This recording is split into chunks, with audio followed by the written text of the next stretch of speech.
आपण भी भात रांधिबा परे पेज को फोपाड़ी देउछंती कि जदि हाँ तेबे आपण जड़े जनाशुना डाक्टर बा ब्यूटी सैलून को निज हाथ में फोपाड़ी देउछंती। हुए तो आपण जानि नाहंती जहाको आपण बेकार भाबुछंती सेटा होछि अमृत।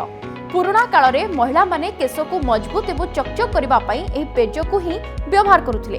केवल केश नुहे जदि मुहरे व्रण हेउछि किंबा त्वचारे से ग्लो आसुनी तेबे आजिठारो ही मुहरे पेज लगाइबा आरंभ करंतु। ए पेज पानी को बरफ स्टैंड रे रखी स्टोर करी फेस रे एहा को मसाज मध्य करि परिबे। एहाठारो सस्ता एवं भल फेस वाश आउ किछि होई परिबा नाही। खाली सौंदर्य नुहे पेट समस्या पाई भी पेज रामबाण। जदि आपनकु हालिया लागुछि पेट व्यथा किंबा कन्स्टिपेशन बा कोष्ठकाठिन्य समस्या अछि तेबे गोटे ग्लास हल्का उषुम थिबा पेज पी देखंतु। यह शरीर को इंस्टांट एनर्जी देवा सहित दृष्टिशक्ति बढ़ाइबारे मध्य सहायता करे।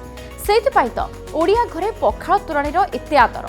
आजिठारु पेज फोपाड़िबा बंद करंतु एवं एहार फायदा उठांतु। वीडियोटी भल लागिथिले शेयर करी समस्तंकु जणांतु।